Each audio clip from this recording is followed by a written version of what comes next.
துலாம் ராசி ஆனி மாதம். துலாம் ராசிக்கு நிறைய மாற்றங்கள், வாழ்க்கையில் நிறைய மாற்றங்கள் நிகழ்ந்து கொண்டிருக்கிறது.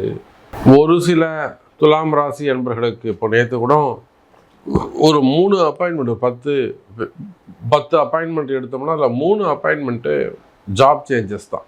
வேலை மாற்றங்கள், டிபார்ட்மெண்ட் மாறுறது, ஊர் மாறுறது, ஆன்சைட் போகிறது, அல்லது ஜாபே விட்டு வெளியில் வந்துட்டு வேறு வேலை தேடுறது, அல்லது வேலை செய்கிற இடத்துல பெரிய ஒரு பிரச்சனை ஏற்பட்டு பிரச்சனை செஞ்சு அவங்க நோட்டீஸ் பீரியடில் இருக்கிறது.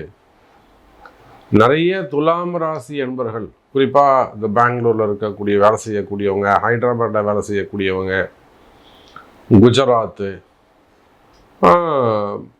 புனே, மும்பை, அப்போ அந்த அரபிக்கடலோரமாக இருக்கக்கூடிய ஜாப் பண்ணக்கூடியவங்க எல்லாத்துக்கும் காரியங்கள் ராசி மண்டலம் உண்டு.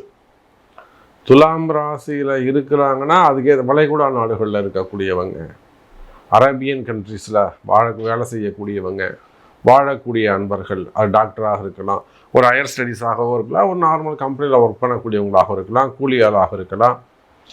அதே போல் இந்த பக்கம் மேலே பார்த்தீங்கன்னா சிங்கப்பூர், மலேசியாவில் ஒர்க் பண்ணக்கூடியவங்க, ஜப்பான், சீனாவில் ஒர்க் பண்ணக்கூடியவங்க. அப்போ இந்த மாதிரியான இடங்களில் வேலை செய்யக்கூடியவங்களுக்கு துலாம் ராசியாக இருப்பார்களே ஆனால் வேலையில் மாற்றங்கள் நிகழுது. வேலை போயிடுமோன்ற பயம் இருக்குதுங்க சாமி. அப்படி இல்லைன்னா நான் நோட்டீஸ் பீரியடில் இருக்கேன், எனக்கு வேலை கிடைக்குமா, நான் திரிசங்க சொர்க்கம் மாதிரி நடுவில் அந்தரத்தில் நான் தொங்கிக்கிட்டு இருக்கேன். மேலேயும் போக முடியாது, கீழேயும் வர முடியாது. என்னால் அடுத்த கமிட்மெண்ட் நிறைய இருக்குது. லோன் இருக்குது, இஎம்ஐ இருக்குது, ஸ்கூல் இருக்குது. எனக்கு அடுத்த வேலை இம்மீடியட்டாக கிடைச்சிருமா, இந்த சேம் கேட்டகரியில் கிடைக்குமா, இந்த ஸ்கேல் இருக்குமா, அல்லது ப்ரமோஷன் இருக்குமா. நிறைய துலாம் இப்போ சிங்கப்பூர்லாம் பார்த்தீங்கன்னா ப்ரமோஷன் எதிர்பார்த்து காத்திருக்கிறாங்க. அதே போல் ஜெர்மன், இந்த கண்ட்ரியில் கனடா, இங்கெல்லாம் இருக்கக்கூடியவங்க எனக்கு ப்ரமோஷன் அதிகரிக்குமா. இந்த பக்கம் ஆஸ்திரேலியா, யூகே, யுஎஸ் வந்தீங்கன்னா வேலையே கஷ்டமாக இருக்கும், வேலையே சிரமமாக இருக்கும், ஒரு வீடு வாங்குறது, இந்த மாதிரியான கேள்விகளாக இருக்கும். அப்போ துலாம் ராசி ஒன்று தான். இந்த பக்கம் ராசி மண்டலத்துக்கு போனீங்கன்னா அங்கே கேள்விகள், கால சூழ்நிலைகள், வாழ்க்கை, வேலை மாற்றம், வேலையில் இருக்கக்கூடிய கஷ்டங்கள், வேலையில் ட்ரபுள்ஸு, மனசு கஷ்டம், மனசில் பயம் இருக்கும். அப்படியே அதே துலாம் ராசி இந்த பக்கம் போவோமே ஆனால் அந்த வேலையில் நிறைய கலகங்கள் இருக்கும், தன்னை பற்றி தேவையில்லாத அவப்பெயர்கள் இருக்கும், அந்த நேமை ஸ்பாயில் பண்ணக்கூடிய, டேமேஜ் பண்ணக்கூடிய நிறைய கிரியேஷன்ஸ் அங்கே இருக்கும். அப்போ துலாம் ராசி என்பவர்களை 10ஆம் இடத்தில் இருக்கக்கூடிய குரு பகவானோடு 8ஆம் அதிபதினு சொல்லக்கூடிய சுக்கிரன் சேர்ந்த காரணத்தினால் இந்த ஆனி மாதம் உங்களுடைய எல்லா கேள்விகளுக்கும் பதில் கிடைக்கும். நீங்கள் எந்த மாதிரியான கஷ்டத்தில் இருந்தாலும், அது பண கஷ்டமாக இருக்கலாம், மனசு கஷ்டமாக இருக்கலாம், மனசில் குழப்பமாக இருக்கலாம், மனசில் பயமாக இருக்கலாம், தேவையில்லாத ஒரு ஃபியர்னஸாக இருக்கலாம், அல்லது கணவன் மனைவி பிரச்சனையாக இருக்கலாம், லேடிஸ் சம்மந்தப்பட்ட ப்ராப்ளமாக இருக்கலாம், நல்ல ஒரு ஃப்ரெண்ட்ஷிப் கட்டாக இருக்கலாம், நல்ல ரிலேஷன்ஷிப் கட்டாக இருக்கலாம். அதனால நிறைய ஒரு வெறி வந்த மாதிரி மனசுக்கு ஒரு டிப்ரெஷனாக இருக்கலாம்.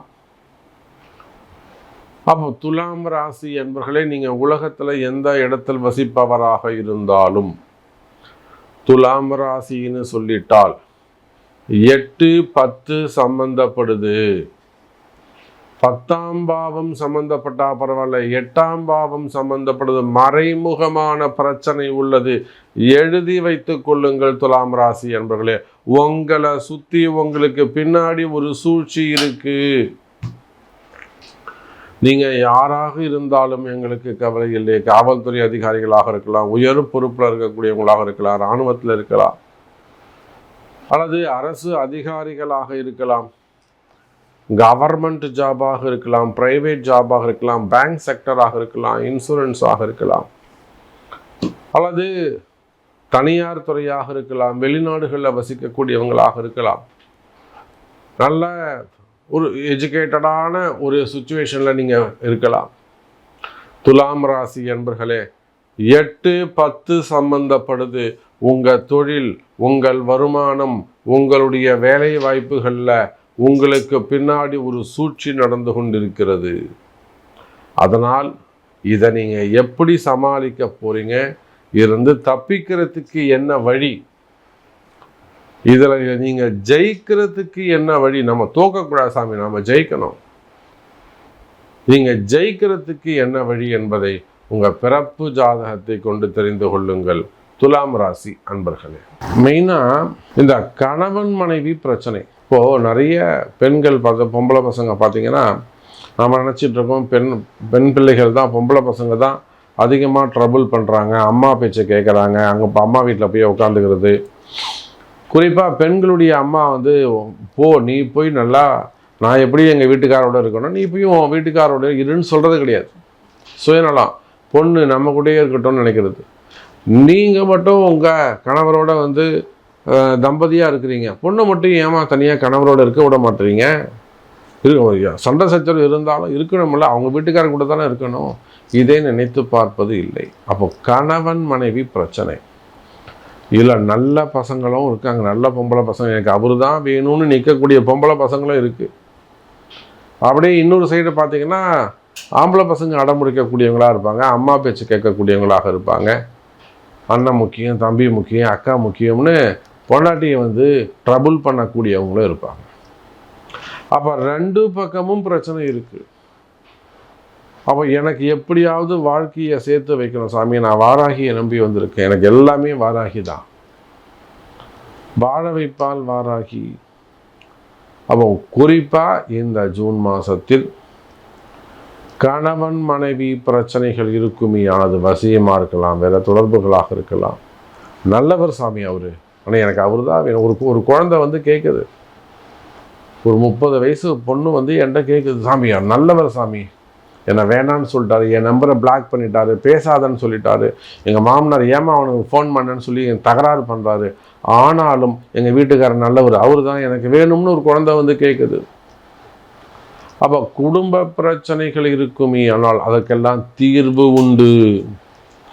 எப்போ இந்த தீர்வு கிடைக்கும், எப்போ இந்த பிரச்சனை தீரும், எப்போ சாமி நாங்கள் சேருவோம் அப்படிங்கிற கேள்விகளோடு வருவீர்களே, ஆனால் நாங்கள் புரிஞ்சுட்டோம் சாமி, எங்கள் எப்படியாவது சேர்த்து வைக்கணும், கோர்ட் இருக்குது, கேஸ் இருக்குது, வம்பு வழக்கு இருக்குது, எனக்கு அதெல்லாம் கேன்சல் பண்ணிவிட்டு என் பொண்டாட்டி எனக்கு வந்துடணும்.